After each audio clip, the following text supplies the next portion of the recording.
Uf, ahí sí te vas a espantar. Sí. Tengo 24 hermanos. 24 hermanos.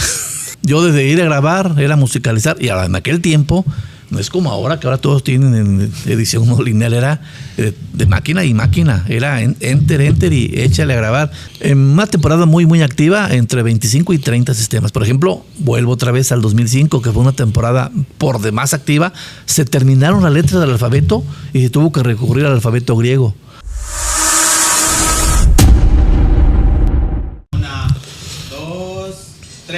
Hola, ¿qué tal? Muy buenas tardes. El día de hoy me siento completamente contento porque tengo un invitadazo, un personaje, y pues nada más y nada menos nos tenemos esta tarde al personaje del Capitán Tormenta, el señor Óscar Sobrevilla. Muy buenas tardes.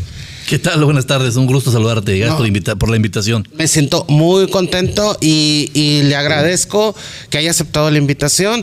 Y ahora sí vamos a empezar de lleno con la reunión. ¿Qué le parece? Me parece perfecto, adelante. Ok, vamos a empezar.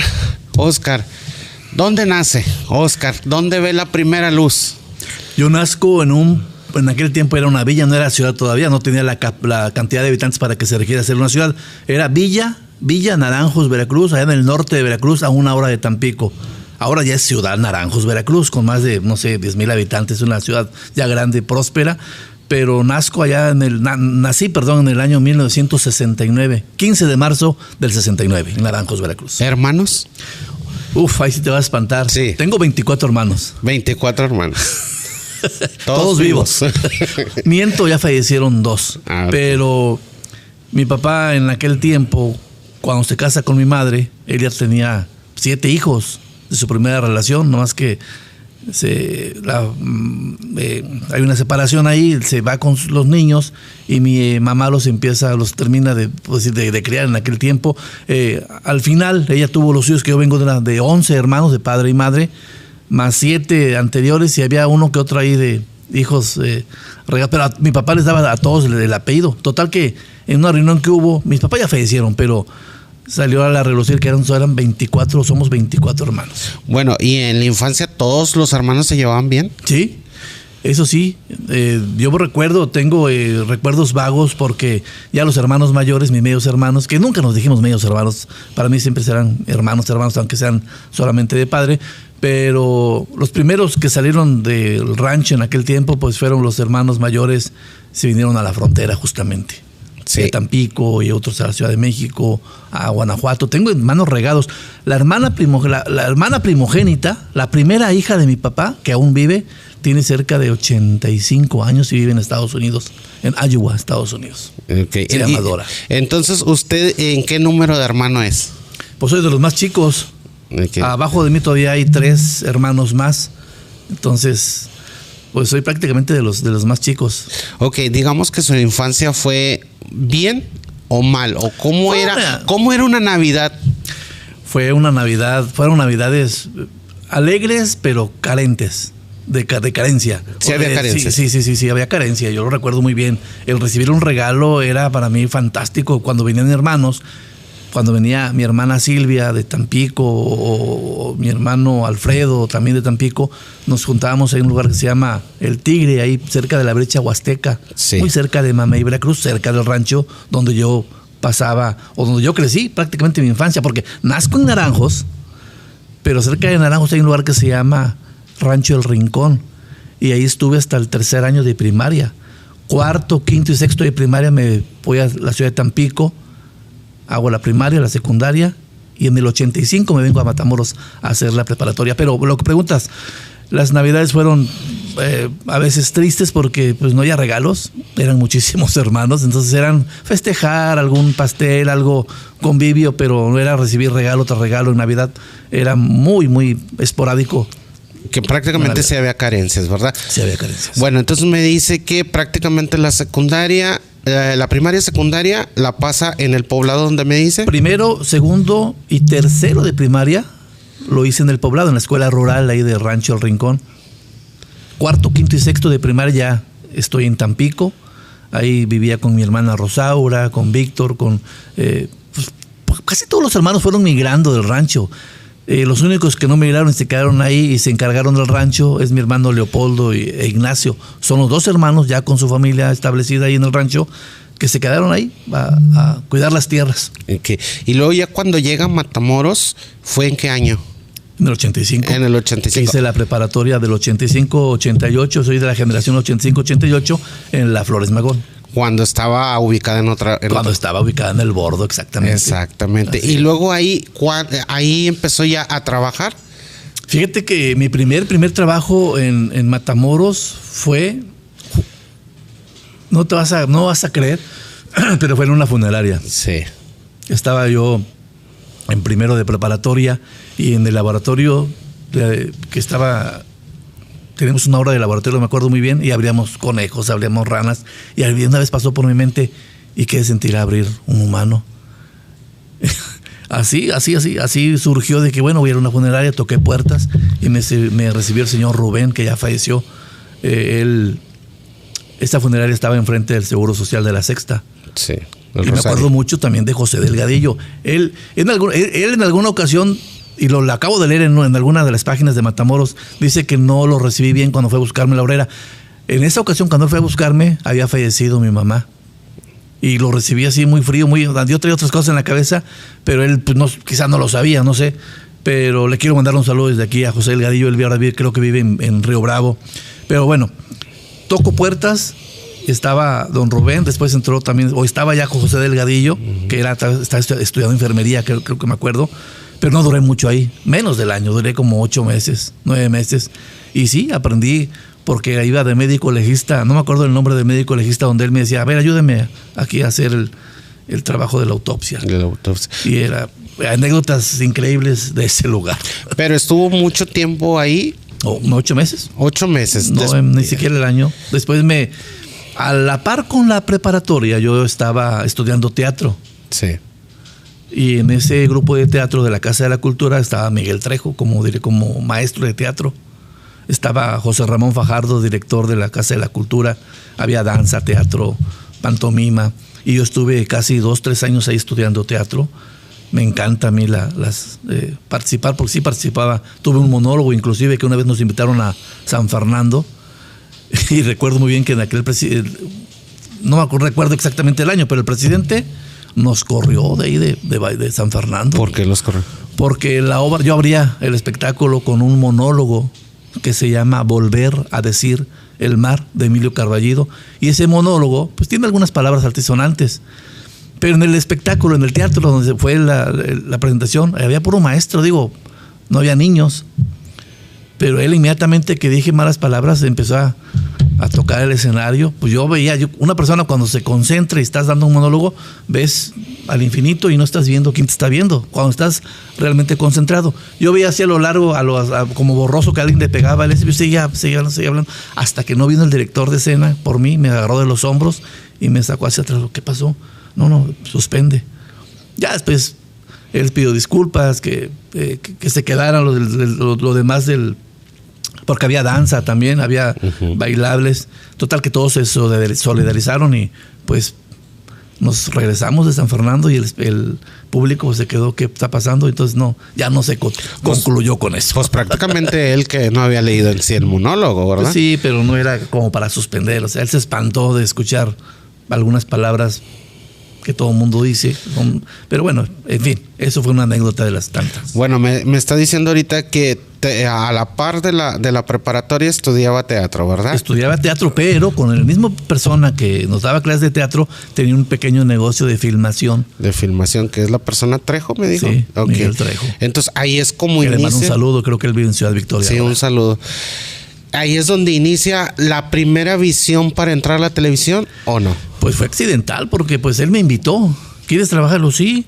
Porque yo ya había renunciado acá. Y sabes que esto no es lo mío, estar en las funerarias. Las compañeras de la prepa me decían, ¿por qué tienes la mirada tan fría? Eso me asustaba. ¿Cómo fría? Sí, tu mirada es muy penetrante, y sí, el trabajar con cuerpos te hace una persona.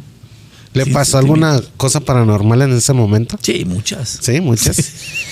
Bueno, entonces me dice ahí que trabaja con esta persona. Él se dedicaba más que nada a ¿qué? Él era maestro de CONALEP, me acuerdo muy bien. Era maestro de CONALEP pero también tenía su negocio de filmación, empezando a grabar piñatas, fiestas, quinceañeras, bodas. Después ya la compañía creció y se convirtió en una productora.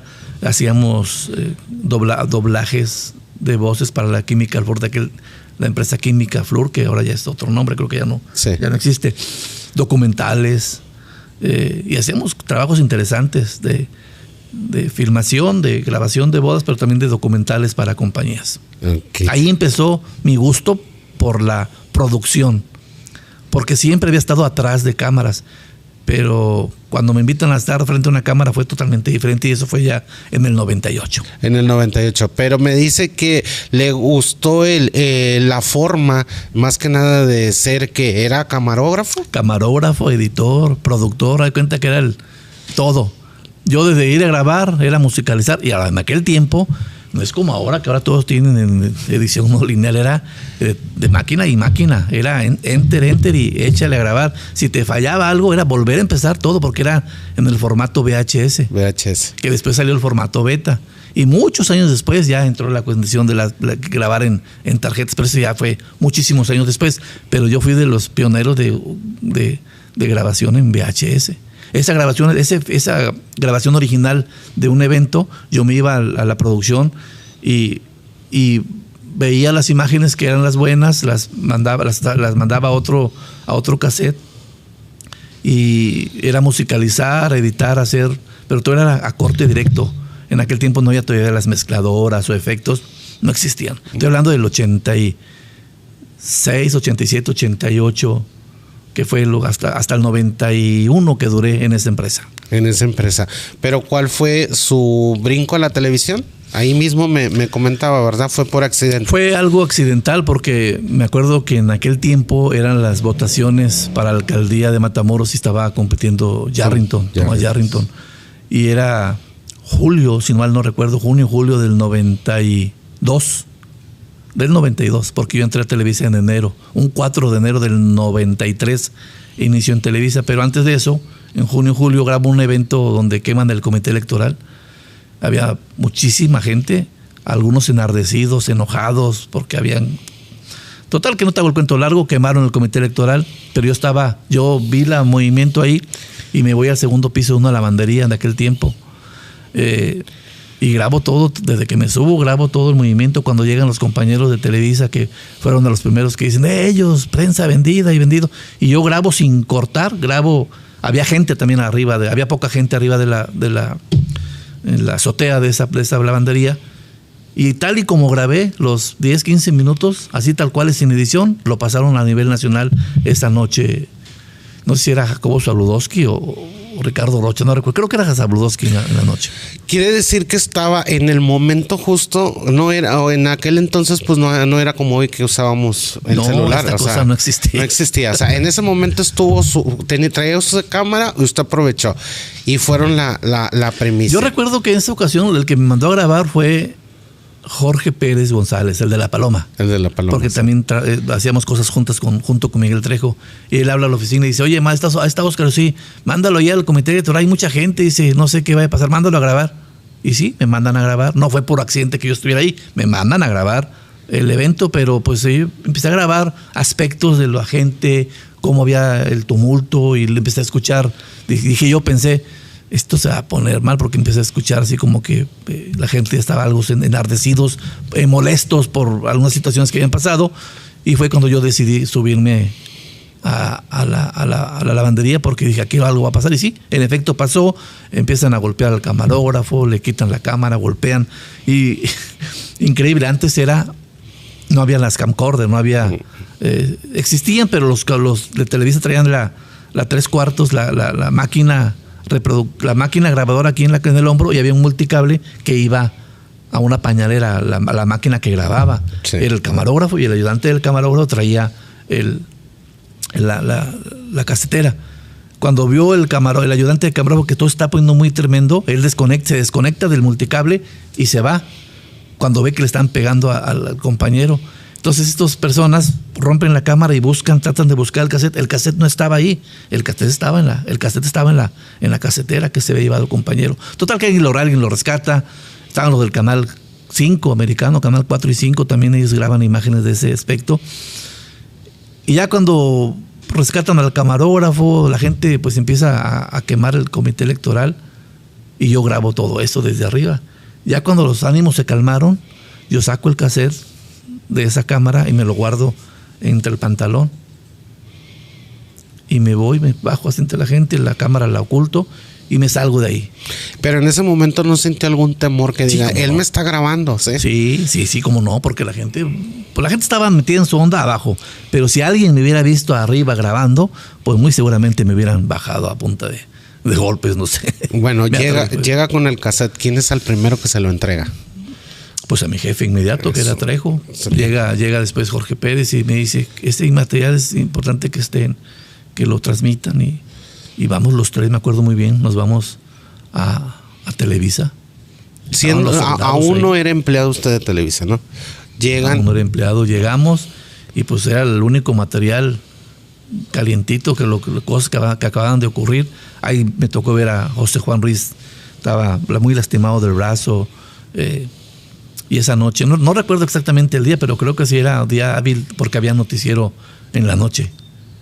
Y cuando me quisieron entrevistar, mi jefe dijo, no, porque es riesgoso para él, porque lo van a ubicar que él grabó y las personas que pues lo pueden ubicar quién. Entonces se decidió que no me entrevistaran, pero sí entrevistaron al camarógrafo afectado, José Juan Ruiz, y al compañero Víctor, se llama Víctor, ya no lo vi, hace mucho que no lo veo, pero a los dos sí los entrevistaron de cómo ocurrieron las cosas y obviamente pasando el video que yo había filmado.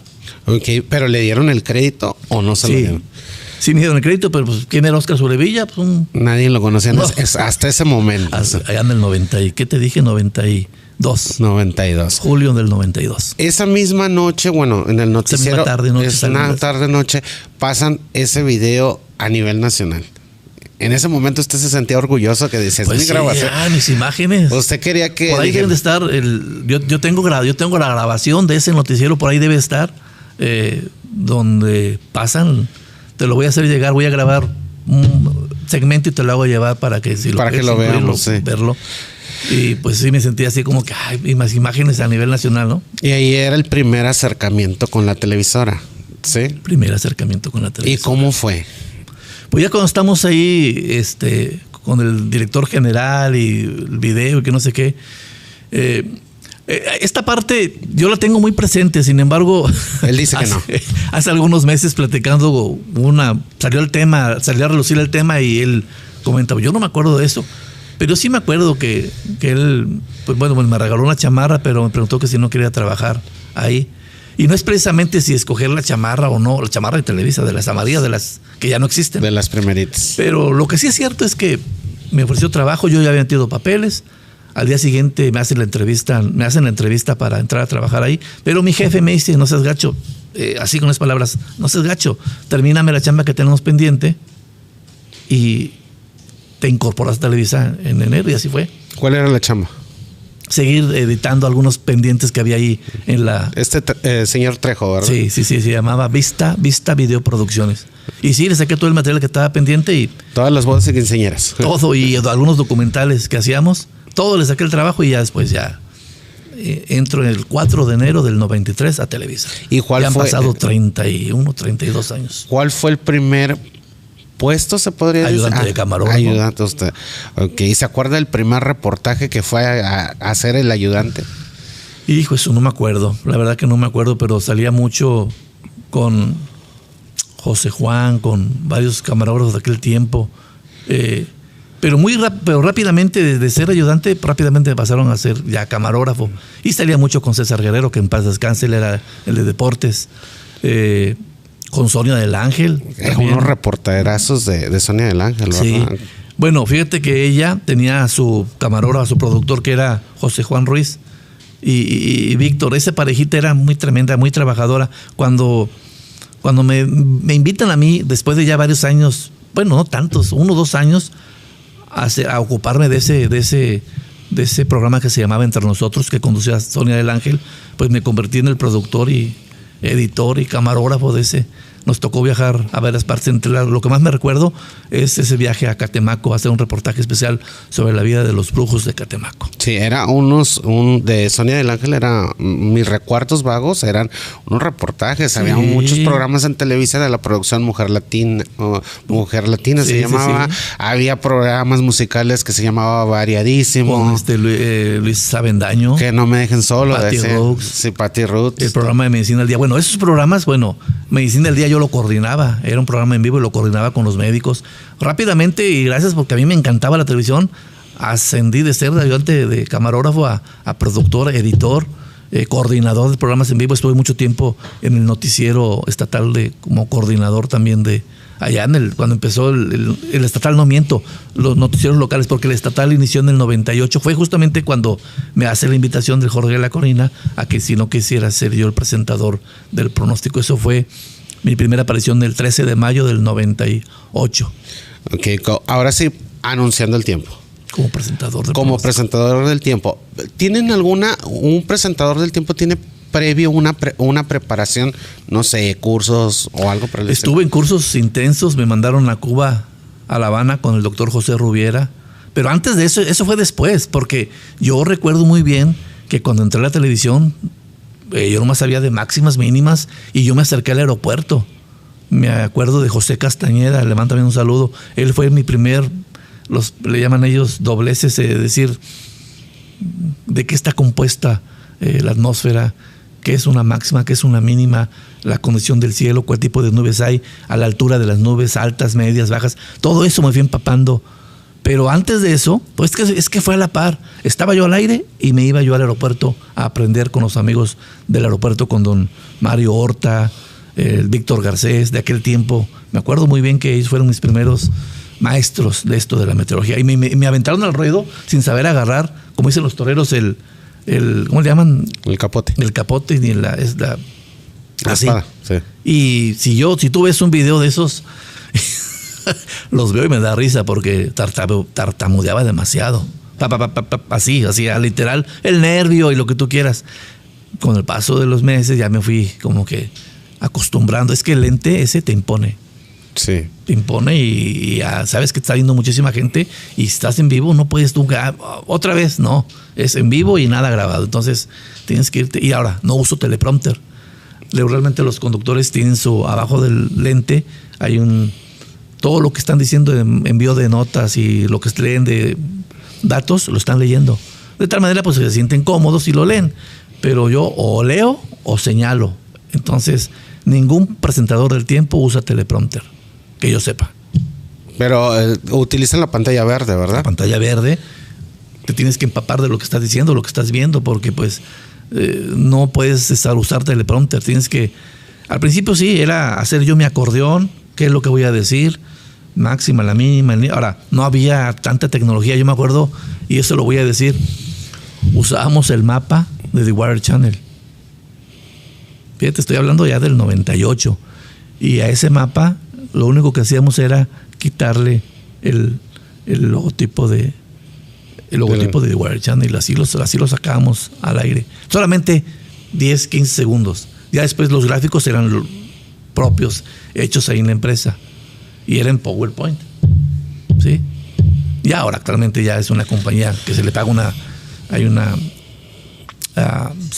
compañía nos da mantenimiento para que nos tengamos imágenes del satélite y además los gráficos y las temperaturas de manera remota se actualizan automáticamente cada hora. Entonces ya es totalmente muy fácil, pero antes era un poco más difícil. O sea, cuando usted empezó era totalmente complicado. En el aspecto rudimentario, sí, complicado. Okay. Y me dice, bueno, ¿cómo le llega la propuesta de decir, sabe que quiero que seas tú el presentador? A mí me sorprendió. Bueno, él sabía que yo estudiaba teatro, que tenía de alguna manera facilidad de palabra, que no era tan introvertido. Y dijo, tú, hasta ahorita tengo la duda, ¿por qué no trajeron una persona de México? Yo supongo y siento que fue por cuestiones de que iba a salir caro traer una persona ya preparada a que diera el pronóstico del tiempo. Fíjate que antes, esto fue en el 98, pero el primer noticiero de Televisa fue con Alberto Andrade y Elisa Morales allá en el 88, 89. Y cada conductor, me acuerdo muy bien que Alberto Andrade hablaba al aeropuerto, hablaba al centro meteorológico de Bronzeville para pedir el reporte de máxima, mínima y cómo va a estar la condición del cielo de actual y al día siguiente. No había tanto largo plazo y no había tanto... Y él hacía eso. Cada conductor leía el pronóstico antes de que empezara un servidor a salir en la tele en 1998. Bueno, ¿cuándo es cuando ahora sí que empieza a ser más notorio la presentación del tiempo en el noticiero? ¿A partir de qué fecha?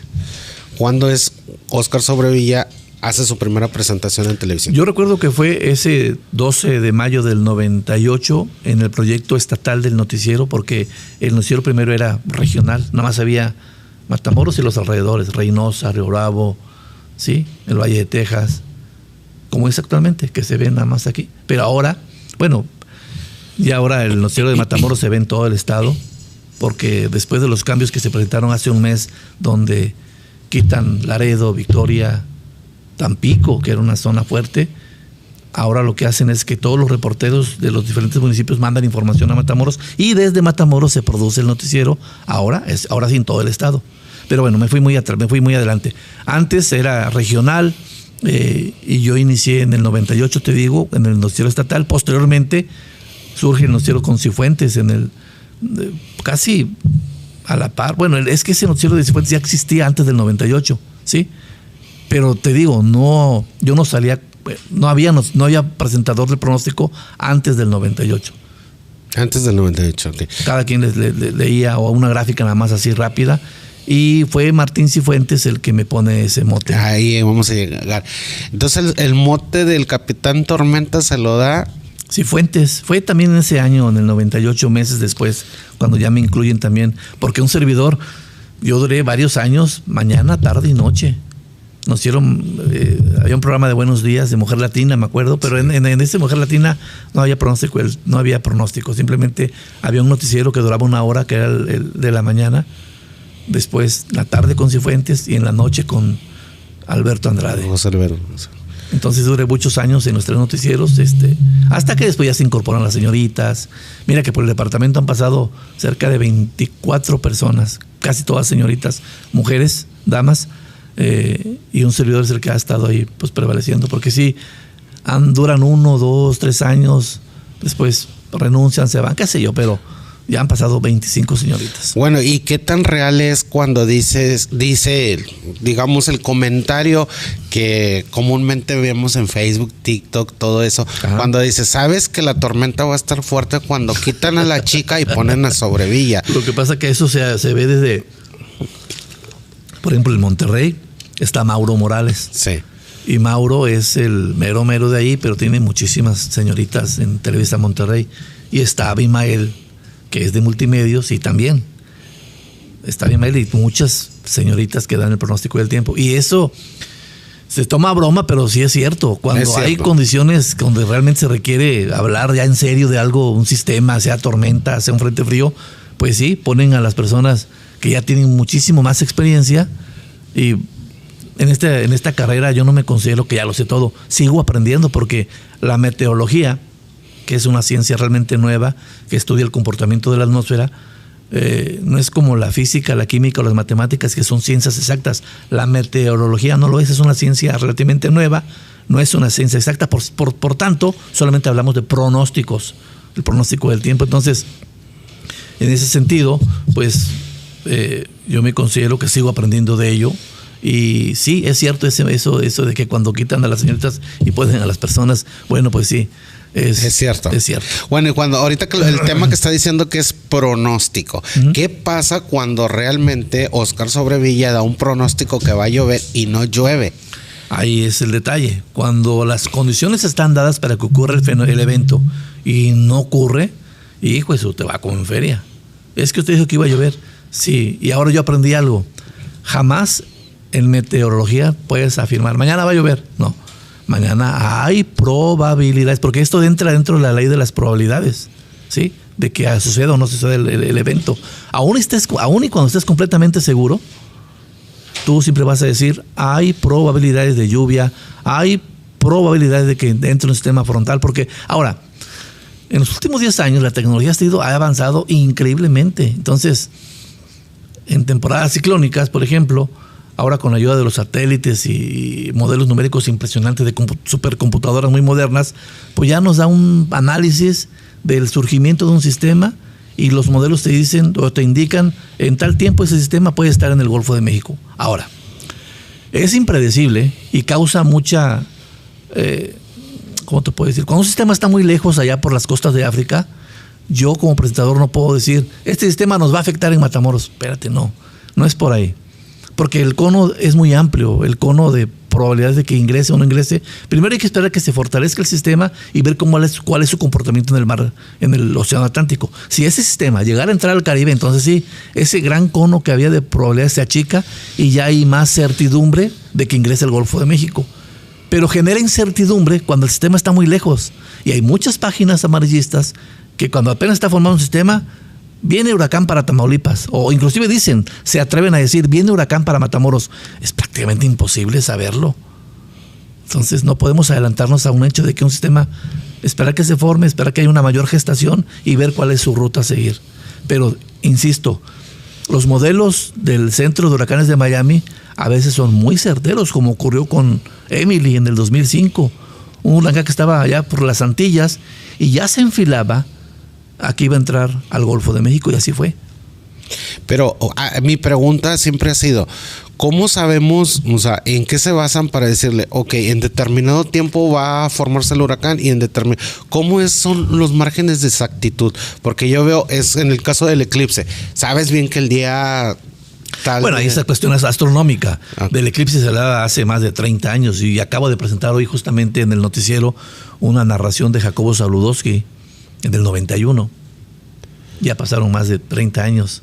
Y él decía, y concluía con la narración del eclipse del junio del 91. El próximo eclipse, quizá ya muchos no estemos con vida, pero va a ser allá en el año 2024. Se veía muy lejos. Sin embargo, ya estamos en el 94 y estamos a 5 días de que se presente ese evento astronómico. Nada tiene que ver con la meteorología. Es completamente diferente. Es totalmente diferente porque son fenómenos de ciencia, de astronomía, que se ven y que nada tiene que ver con los pronósticos meteorológicos, donde interviene la cuestión de los fenómenos que están en la troposfera, en la estratosfera, en la atmósfera, la atmósfera es dinámica. Un día no es igual que el otro. Entonces solamente se manejan pronósticos.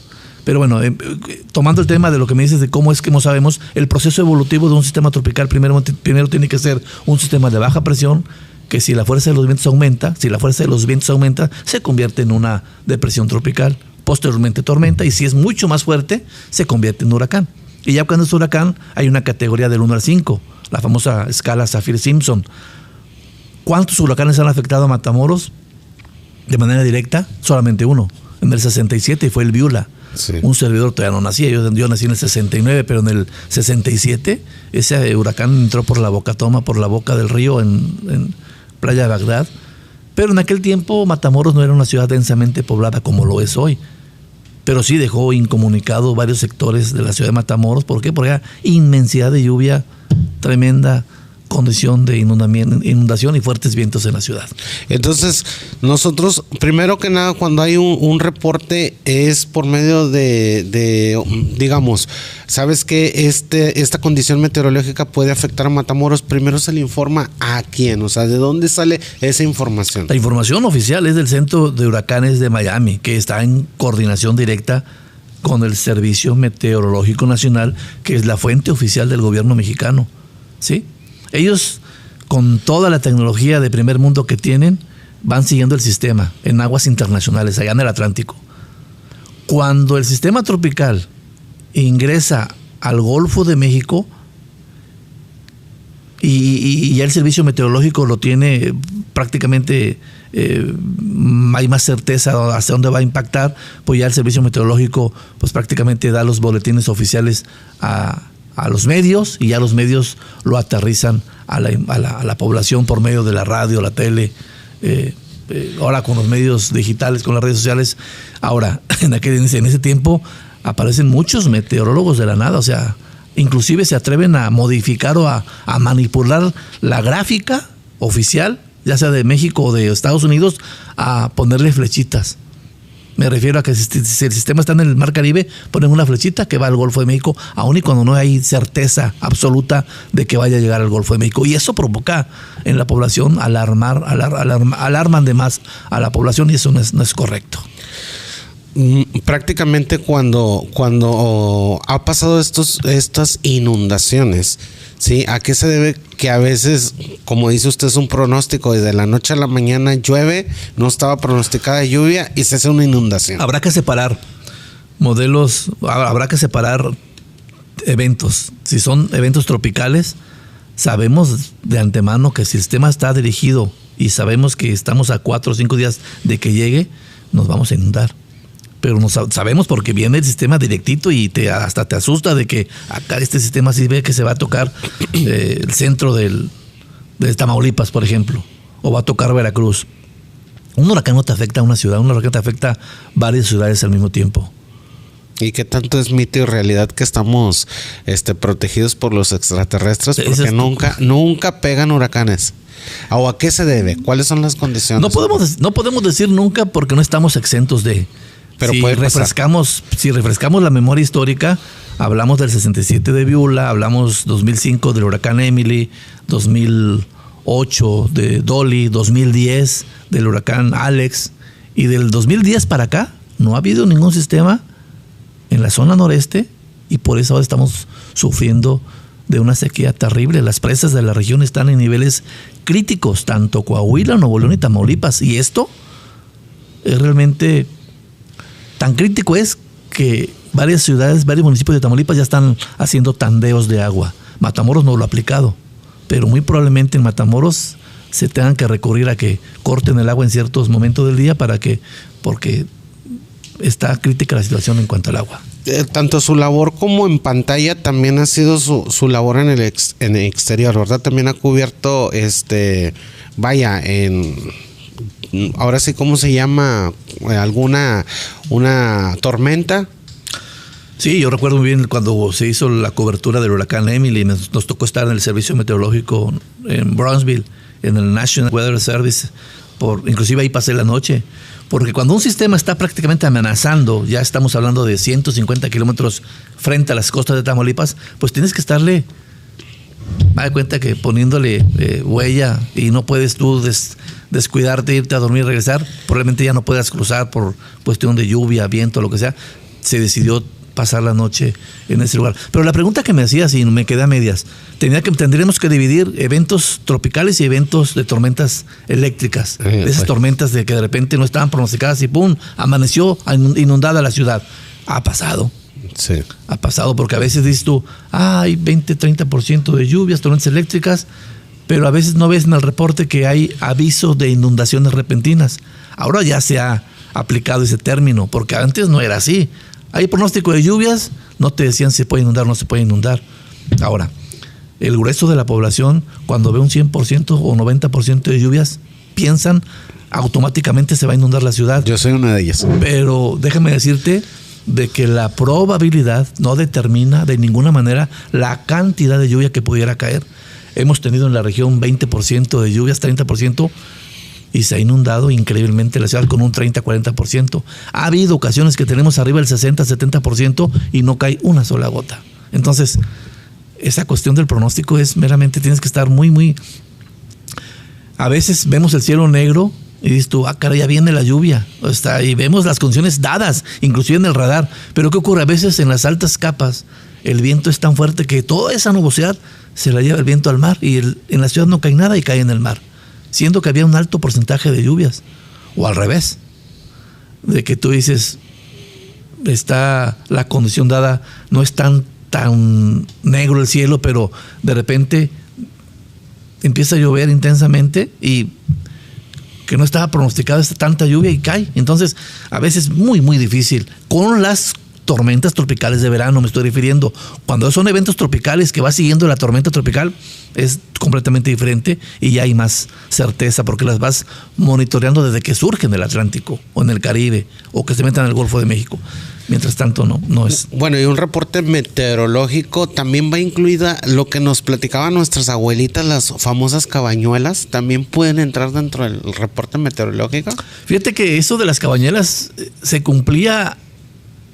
Que nunca las he entendido. Todavía yo tampoco lo entiendo mucho. Sé que enero, el mes de enero son los primeros 12 días, que enero, febrero, marzo, como se comporte el primer día, ¿qué es? ¿De enero? De enero. Van a estar los demás meses. Ajá, algo así. No entiendo mucho las cabañuelas, pero déjame decirte que actualmente ya no es tan real. El cambio climático y el calentamiento global ha provocado de una manera que haya desfasamiento tanto de las estaciones como por ejemplo, el invierno ya no es como antes, que yo me acuerdo que el 20 de noviembre era usar siempre chamarra o pants, y ha habido 20 de noviembre que son muy, muy calurosos. Navidades de 24 de diciembre con sol y con calor, entonces prácticamente no es tan fiable. Aparte no tiene un fundamento científico eso de las cabañuelas. Okay. Igual que la canícula, la famosa canícula de que los 40 días más calurosos del año, aún no empieza la canícula y ya estamos queriendo calores insoportables en mayo, junio.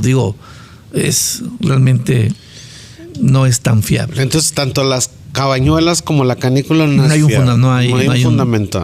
Sí, la canícula se supone que es cuando el sol está más cerca y hay el mayor calentamiento, que es en julio, agosto, que dura 40 días, pero insisto, no porque ya termine la canícula el tal día de agosto quiere decir que ya no va a hacer calor. El calor va a continuar antes o después de que inicie la canícula, o sea, no hay una fecha exacta que decir solamente en estos 40 días va a hacer calor, los demás ya no tanto. Ya no es como antes. Es como el famoso fenómeno del niño y fenómeno de la niña. También el calentamiento y el enfriamiento del agua, el niño y la niña. Ok. Bueno, y retomando un poquito que dijo que estuvo cubriendo el huracán Emily. Ajá. ¿Sí? ¿Qué se siente estar en un huracán? Bueno, su experiencia, es adrenalina, es la responsabilidad, yo como presentador, de seguir monitoreándolo y de leer y de expresar al público, porque los reportes te llegan de una manera técnica, con reportes con condiciones que no va a entender la población. Tienes que ser muy, muy sencillo a la manera de tú decir la llegada de un sistema tropical, de qué manera va a afectar, si va a haber inundaciones, qué tanta la fuerza del viento, hacia dónde, o sea, cómo se comporta el huracán, si de manera errática o lleva una dirección fija hacia tal punto. Y los reportes que te llegan del centro de huracanes o también leyendo lo del Servicio Meteorológico Nacional, tienes que estar muy pendiente depende de cada hora te meten al aire, aún y cuando no haya noticiero, te estás transmitiendo cada hora en cápsulas informativas el seguimiento del sistema tropical. Más, repito, cuando un sistema está afectando algún punto de la costa de Tamaulipas. Okay, se le da más importancia. Prácticamente en un huracán no duerme usted. No duermo en el aspecto cuando estamos viendo que está casi directa. Por ejemplo, yo me acuerdo muy bien del huracán Erika. Erika no. Erika. No me acuerdo, pero fue en el 2003. Me acuerdo que estaba a 150 kilómetros en dirección a Matamoros. Estaba a 150 kilómetros alejado, al este de Matamoros, pero prácticamente hablamos de que 100 kilómetros antes este huracán hace un giro inesperado hacia el sur y ya nos quedamos inclusive sin agua, sin viento, sin nada.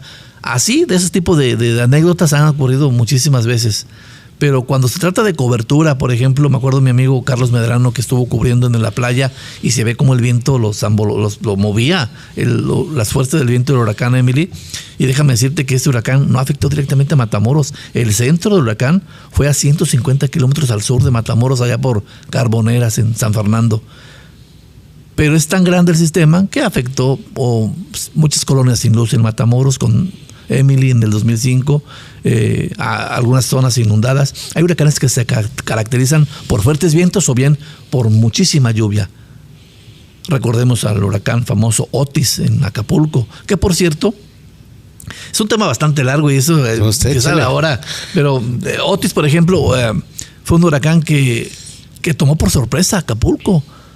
El Servicio Meteorológico Nacional pues no envió boletines a los medios para que avisaran y que se tomara en serio que ese huracán iba a ser devastador, y tomó prácticamente, por increíble que parezca, tomó por sorpresa a la población de Acapulco, por eso tantos muertos, tantos daños. Y ese huracán, ese nombre de Otis, no volverá a aparecer más en las listas de huracanes por ser devastador, por la destrucción que hizo y por dejar varios muertos. Cuando un huracán es devastador y deja unos muertos, una estela de muertos, 10, 12, 20 o más de 30 muertos, ese nombre se retira y se pone otro que empiece con la misma letra. En este caso va a ser, en lugar de Otis, va a ser Otilio, el nombre que va a llevar este.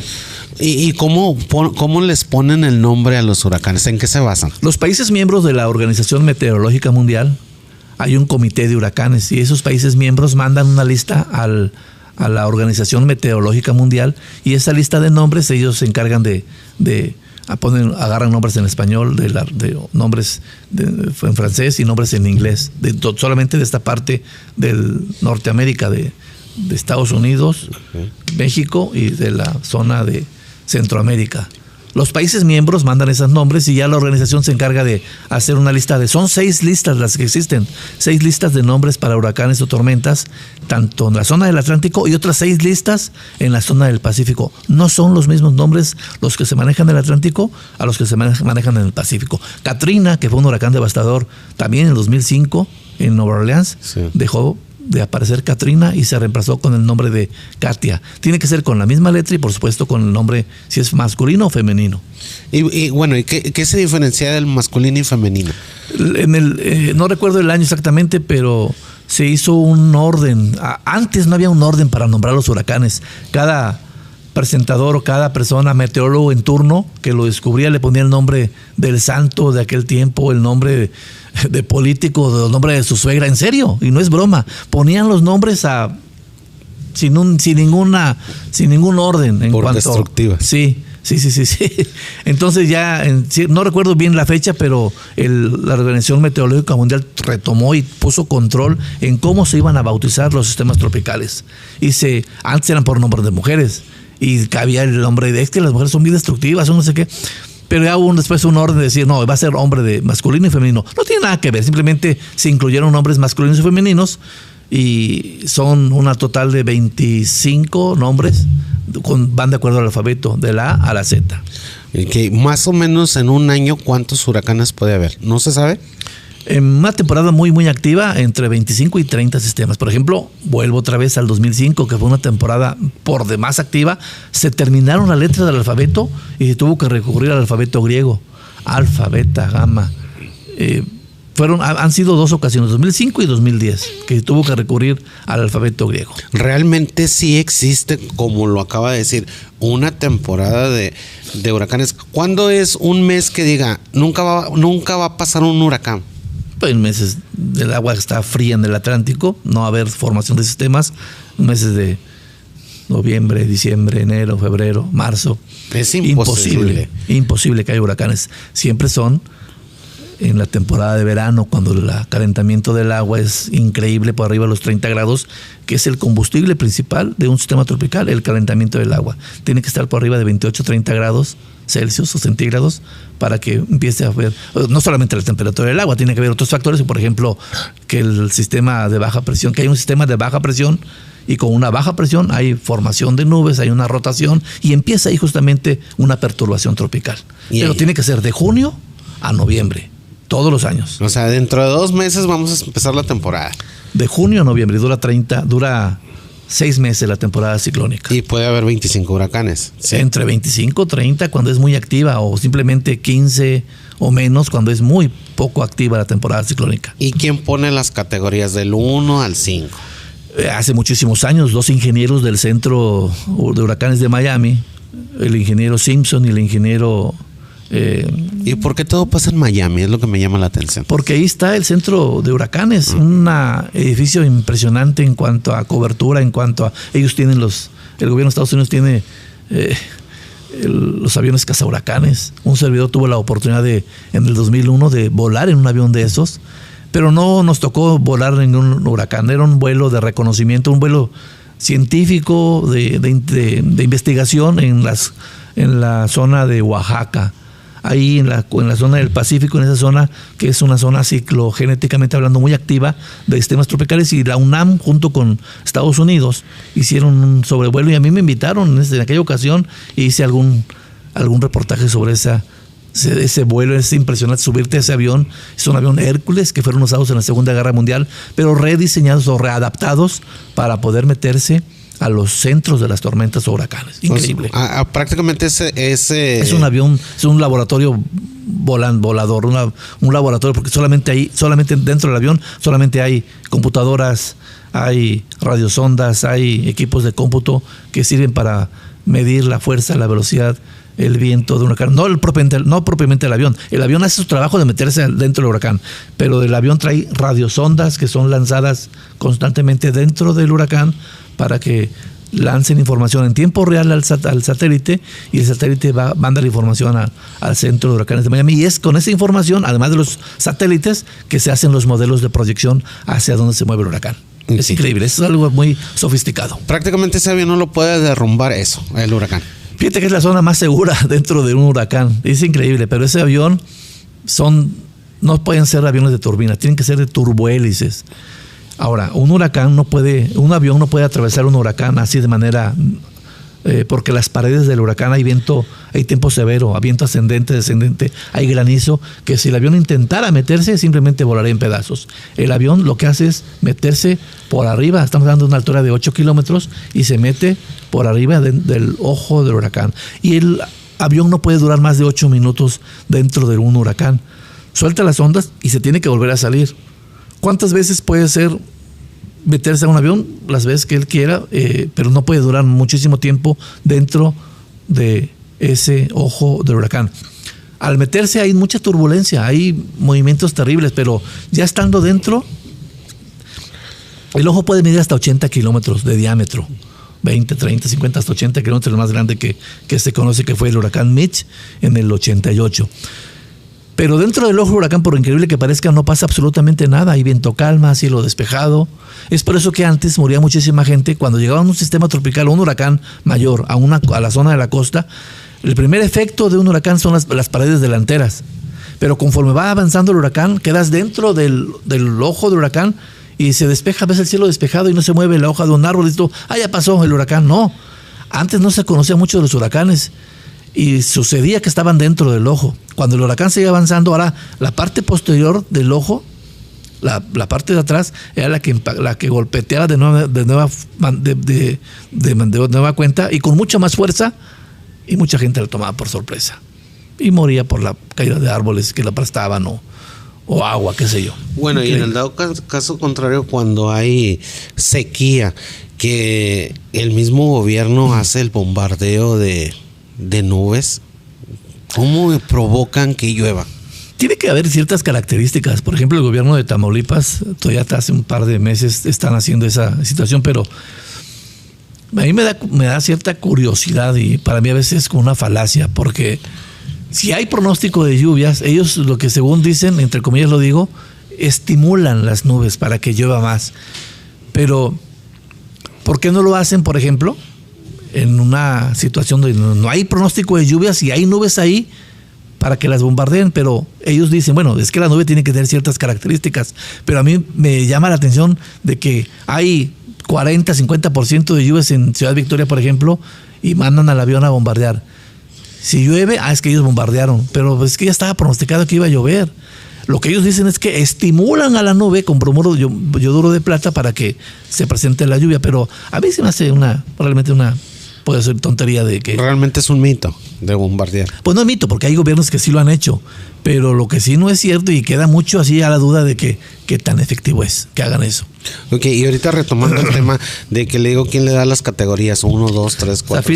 Los ingenieros Saffir-Simpson hace muchísimos años se dedicaron tanto tiempo a estudiar el comportamiento de los huracanes que determinaron, bueno, de tal velocidad es una tormenta, pero si esta avanza aún más, pues hay que clasificarlos. Un huracán categoría 1 tiene vientos máximos sostenidos de 120 kilómetros Que no haría ningún daño a las... No, sí, una simple depresión o una tormenta te hace un daño terrible, ya sea tanto por vientos, pero sí por intensa lluvia. Por ejemplo, en el 2001, no recuerdo bien el nombre, creo que fue Allison, inundó completamente Houston. Tanto así que las autopistas en ciertas, hablamos de más de 3, 4 metros, tapadas completamente. Una simple depresión, creo que llegó a ser tormenta, pero no era ni siquiera un huracán. Pero bueno, retomando, estos señores ingenieros, el ingeniero Zafir y el ingeniero Simpson, estudiaron los huracanes y decidieron eso de decir, de tal categoría, categoría 1, por ejemplo, es 120 kilómetros, pero un categoría 5, el huracán mayor, el huracán destructivo, tiene vientos máximos sostenidos de 250 kilómetros por hora, capaz de cimbrarte este edificio. Ventanales que te van abajo con la fuerza del viento. Es tanta la presión que ejerce el viento que si tú no pones madera por fuera, todos los ventanales de este edificio van a volar. Y antes de ser huracán, ¿primero qué es? ¿De tormenta? Tormenta. ¿Y antes de ser tormenta? Depresión. Okay. A las depresiones tropicales no se les pone nombre, solamente se les numera. Okay. Ya cuando adquiere la categoría de tormenta es cuando se le bautiza con un nombre. Ah, con razón así dicen. Ahí cómo basamos cuando dicen el frente frío número 14, dice, espérate, si apenas estamos en enero, ¿dónde están los otros 13? ¿Verdad? O sea, ¿en qué se basan para decir eso? Sí, llega el frente frío número tal... ¿O cómo lo van contabilizando los números? Lo que pasa es que la República Mexicana empieza desde Tijuana, no es solamente Matamoros. Ah, ok. De Tijuana a Matamoros. Sí. Si el Frente Frío número 3 ingresó por Tijuana, pero se disipó en la Sierra Madre Occidental y ya no llegó al noreste, el Servicio Meteorológico ya lo contabilizó y así ha ocurrido. Por ejemplo, aquí nos quedamos en el número 8, un ejemplo. Sí. Bueno, vamos a hacerlo más actualizado. Estamos ahorita en el número 43 y la gente se preguntó, bueno, y el 40, el 41, es que llegaron solamente acá a Sonora, Chihuahua, se disiparon, pero ya fue el número 40 y 41 y 42. Aún y cuando no afectaron la zona noreste de México o Tamaulipas, ya se contabilizaron como tal. Por eso, bien la pregunta que tú me dices, bueno, ¿y dónde pasaron los otros? Es que no alcanzaron a llegar. Hay unos que sí, desde Tijuana, barren todo el norte y el noreste del país, los que entran por el noroeste. Los que entran acá por la parte norte de Texas, que solamente afectan la zona noreste, van a decir lo mismo allá en Tijuana. Bueno, ¿y dónde están los demás? Es que entraron por la parte norte. Sí, hay dos maneras de que entren, por la parte del Pacífico, en el noroeste, o que entren por la parte norte de la parte central de Estados Unidos y bajen hacia la zona norte de la República Mexicana. Esa es bastante interesante a veces el llevar el conteo. ¿Y por qué los cuentan? Porque en Estados Unidos no llevan un conteo. Allá inclusive les ponen nombre a las tormentas invernales. En Estados Unidos, en México no, solamente se enumeran los sistemas frontales para llevar un control y una estadística de cuántos sistemas frontales ingresan a territorio mexicano, no solamente a Tamaulipas o a Nuevo León, a toda la República Mexicana. Y siempre van a entrar por la parte norte. Son frentes que vienen del Polo Norte, del Ártico. Jamás un frente va a entrar de la zona del sur hacia arriba, eso no. Eso ocurre en el hemisferio sur. Nosotros estamos en el hemisferio norte, de norte a sur. Y acá, en Argentina, Chile, cuando aquí es verano, allá ellos están en invierno. Ahorita que terminamos aquí el invierno nosotros, ellos van a empezar. Terminamos el invierno, para ellos apenas les va a empezar el invierno cuando aquí comienza el verano. Así de esa situación. Entonces todas las películas así como de fenómenos, ahora sí, este tipo de fenómenos, huracanes, todo, digamos que sí puede existir la realidad, como la película Huracán, como la falla de San Andrés, realmente sí pueden ser. Se basan en hechos reales, sí. Por ejemplo, acabo de ver una película muy graciosa que se llama Granizo y es de Argentina, de un presentador del tiempo que alguna vez se equivoca y lo linchan porque prácticamente no dijo que iba a granizar y muchos coches dañados, en fin. Es una película, pero las películas, por ejemplo, El día después de mañana, donde se inunda toda la zona de Nueva York, ¿que puede ocurrir? Sí puede ocurrir. Y hay datos científicos que lo fundamentan de que, por ejemplo, el calentamiento global está provocando, el cambio climático está provocando que el nivel del océano pueda subir décimas de centímetros o así. Y esto, pero ¿cuánto puede ser un centímetro? Pues viéndolo de manera globalizada, un centímetro es muchísimo, ya cuando es, y como son ciudades costeras, inclusive se habla de que pueden desaparecer No sabemos, pudiera ocurrir. ¿Y alguna vez le han reclamado en la calle decirle, sabe qué? No, por culpa de usted no llovió, no hice la fiesta? Sobre todo las señoras, ay, oiga, me puse a lavar y llovió y mire, no me dijo que iba a llover. Infinidad de veces. O por ejemplo con su esposa que diga, voy a lavar este día, no laves porque hay probabilidades, ¿no le dices más técnicamente? Sí, a veces muy seguido ella me dice, oye, mi amor, va a llover, si no, porque para ponerme a lavar. Pero fíjate que ya no, es que eso era antes. Por ejemplo, muchísima gente, yo sé que todavía sigue tendiendo la ropa, pero mucha gente también tiene sus secadoras y ya no hacen uso del tendedero. Pero hay de las dos, hay de los que usan todavía ropa para tender en el tendedero, pues obviamente están muy pendientes si no va a llover para poder lavar y tender la ropa y que se seque con el sol. Pero si va hay lluvia de inesperada, pues obviamente se les va a mojar la ropa. Y si están trabajando, pues ya la ropa se mojó, se apestó y hay que volverla a lavar. Y sí me reclaman. Sí le reclaman. Sí. ¿Alguna anécdota que les cuente? ¿Un reclamo de alguna señora? Por más simple. Pues sí, en alguna ocasión en un supermercado alguna señora se acercó conmigo y muy respetuosa y con todo respeto me dijo, oiga, me dijo que iba a llover y yo con la pena, señora, sí, es verdad y lo acepto. Digo, el pronóstico indicaba, estaban las condiciones dadas para que no lloviera, pero de repente algo se formó y cayó una lluvia de menos de 10 minutos, pero ya empeoró la situación ahí y sí ha ocurrido muchas veces, sí. De hecho, pero también ha ocurrido de que, por ejemplo, cuando un servidor manda o publica un pronóstico y dices tú, van a ser días ventosos y en efecto se convierten en los días ventosos. Qué bueno que usted me dijo que iba a ser ventoso para ponerme pantalón y no ponerme falda. Un ejemplo, ¿no? O qué bueno que me dijo que iba a llover porque mire, llovió y qué bueno que no lave. Ha habido de ambas partes. No puedo decir que no. Pero prácticamente los reclamos han sido sin ahora sí que evadir la línea del respeto. Es más que nada un reclamo simple. No, y yo lo tomo de una manera muy... Sin el público, uno es porque el público te ve. Y yo tengo mucho respeto al público. Sin ellos, doy cuenta, yo voy por la calle y si alguien me saluda, yo tengo que ser, por más enojado, triste o malhumorado que ande, yo tengo que ser respetuoso y recontestar ese saludo. Yo no puedo ser una persona... Mi papá siempre me enseñó de que tienes que tener los pies muy bien puestos en la tierra, porque las caídas son tremendas. La vida es como la rueda de la fortuna. Estás arriba, pero también puedes estar abajo. Entonces tú tienes que estar igual. Estés arriba o estés abajo, tienes que ser siempre el mismo, el sencillo, el que te contesta las llamadas, te contesta el saludo. Porque el día que no estés... La televisión es un fenómeno algo muy cruel.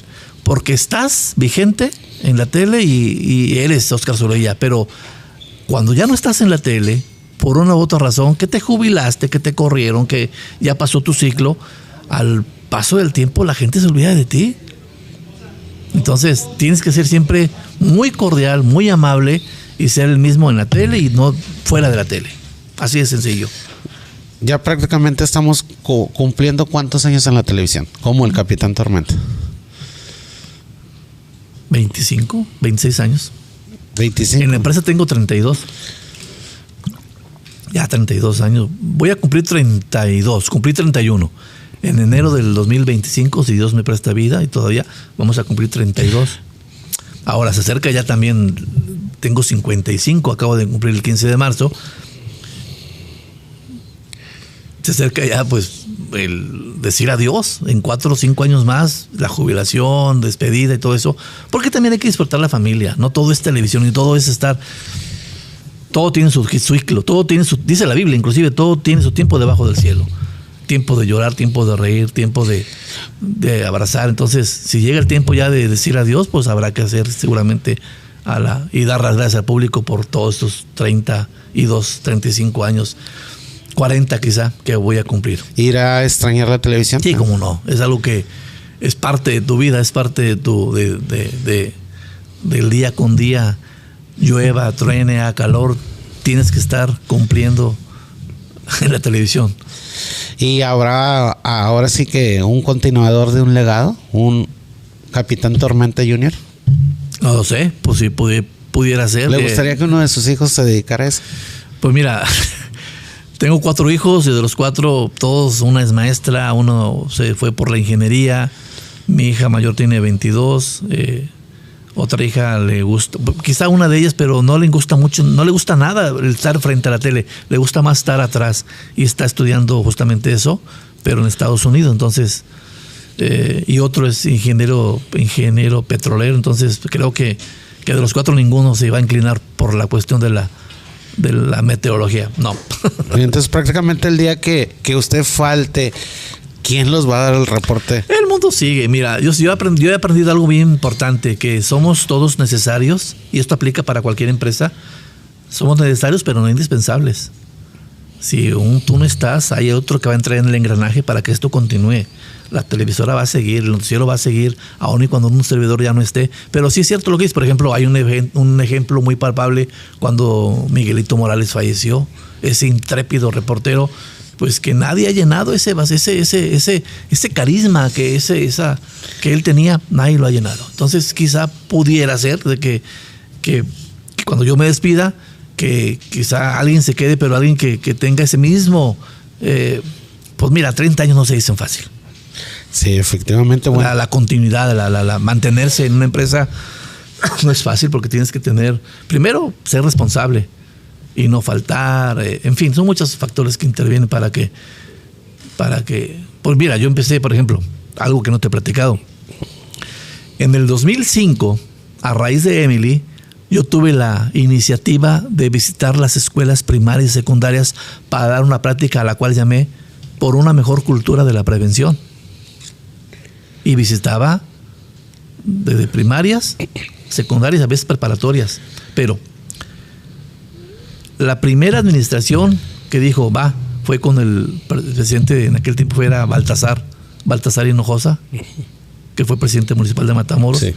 Estuve los 3 años yendo a las escuelas, pero obviamente con un pequeño sueldo en presidencia. Después de Baltasar estuvo con Eric Silva, nunca se dio, porque hay administraciones que no le apuestan, no les interesa o no le apuestan a la prevención. Con Chuchín de la Garza fue lo mismo, ¿no? Pero con Leti Salazar, sí, los 3 años, hay cuenta, yo llegué con el proyecto y al día siguiente ya estaba yo trabajando. Y es impresionante cómo cuando tú a los niños les manejas desde el principio, por qué llueve, cómo se forman las tormentas, sobre todo cómo cuidarse de la amenaza de una tormenta, un huracán. Es una plática que dura no más de 1 hora, 40, 45 minutos. Pero en toda esa plática les enseñas también de la cultura del agua, cómo cuidar este vital líquido, que en algún tiempo, si no tenemos agua, ¿qué vamos a hacer? En fin. Y eso es una cultura de la prevención, cosa que a veces no lo hacen. Y tienes que empezar por los chiquitos de la casa, porque esos niños van a ser adultos. Y ya lo comprobé. En el 2005, esos niños de 6, 8, 10 años ya son adultos, ya son amas de casa. Y me han topado en los supermercados o en la calle. Es que usted, me acuerdo que fue cuando yo era una niña. Y ya son señoras que son mamás de niñas también. Es un ciclo. Y a mí es muy gratificante que me saluden, que me recuerden y que me digan eso de que es que usted fue a la escuela y a mí no se me olvida que usted me dijo que había que poner maderas por fuera ante la llegada de un huracán, y mire que ya lo estoy haciendo.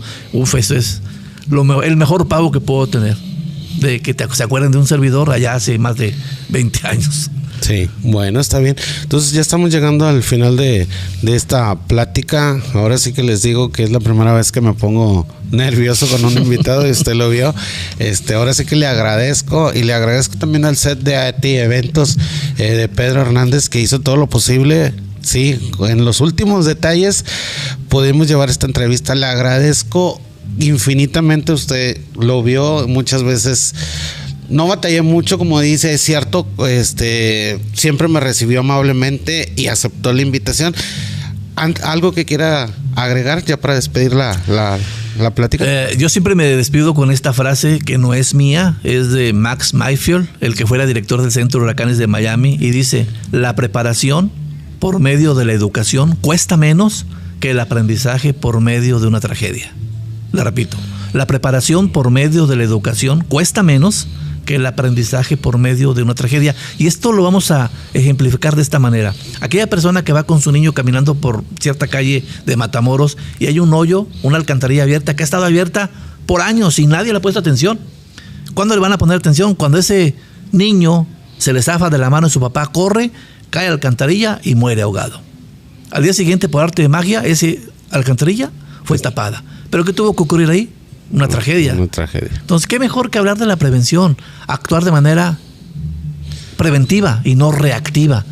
Cuando se quemó en la ABC, en la guardería, que hubo muchos niños quemados, al día siguiente Protección Civil hizo una exhaustiva revisión de todas las guarderías del país, pero tuvo que pasar la tragedia para implementar que hubiera salidas de emergencia, que hubiera todo en orden en las guarderías para que no ocurran esos eventos. A eso me refiero, de que es mejor prevenir que lamentar. Sí. Definitivamente. ¿Sus redes sociales? Oscar Sorín. Bueno, fíjate que yo tuve el mal sabor de boca de que me hackearon una página en la cual tenía más de 100,000, 110,000 seguidores y no la pude recuperar. Me la hackearon publicando cosas de pornografía, en fin, ya no la pude recuperar. Hice otra que se llama Capitán Tormenta Oficial y es justamente así. Búscame como Capitán Tormenta y ya llevo cerca de 15,000 seguidores en menos de 3 meses. A mí no me afecta ni me da, no vivo yo de los likes ni nada de eso. Simplemente me gustaría que me siguieran para que cuando venga la temporada ciclónica, ahí vean los reportes oficiales de cómo viene un sistema tropical. Capitán Tormenta, así simplemente. O la personal, que es Oscar Sorín, donde también publico algo del pronóstico del tiempo y cosas ya más personales. Sí, que un olas se convierte en 500 light en un ratito. Sí. Sí, eso sí me sorprendió. Y antes, ya para terminar, yo quiero que despidamos ahora sí que este podcast con el reporte del tiempo para el día de hoy, así como lo dice en televisión. ¿Qué tal? Buenas tardes, saludo con muchísimo gusto. Les quiero comentar que para esta noche se pronostica una noche fresca debido a que estamos bajo la influencia de una masa de aire frío que impulsa la banda frontal número 43 y esta misma masa de aire frío provocará que, al igual que hoy que amanecimos con 14 grados, mañana la misma historia. Mañana jueves estaremos amaneciendo con 13, 14 grados, cielo despejado, soleado la mayor parte del día, pero ya mañana jueves cambian los vientos de ser del norte, cambiarán a vientos del sureste. Mañana jueves, viernes y sábado, días ventosos, regresan los vientos predominantes de esta región que son del sur y las temperaturas se elevarán ya que la masa de aire frío se habrá debilitado y tendremos máximas por arriba de los 30 grados para este fin de semana. No se pronostican lluvias. Buenas tardes. Eso, y no tiene pronter. Le agradezco infinitamente. Gracias, fue un placer, Víctor. Y me puse muy nervioso, pero logramos sacar la entrevista. Estoy muy contento de este invitadazo y síganlo en sus redes sociales. Yo me invita a Martín Cifuentes o a... Es que no quiere. A Oliver. Yo les voy a decir para que vengan. Exacto. Ya está Oliver y ya está Martín Cifuentes. Sí. Y todos, si se pueden, todos los de Televisa. Muchas gracias. Gracias. De antemano le doy las gracias. Gracias. Hasta la próxima.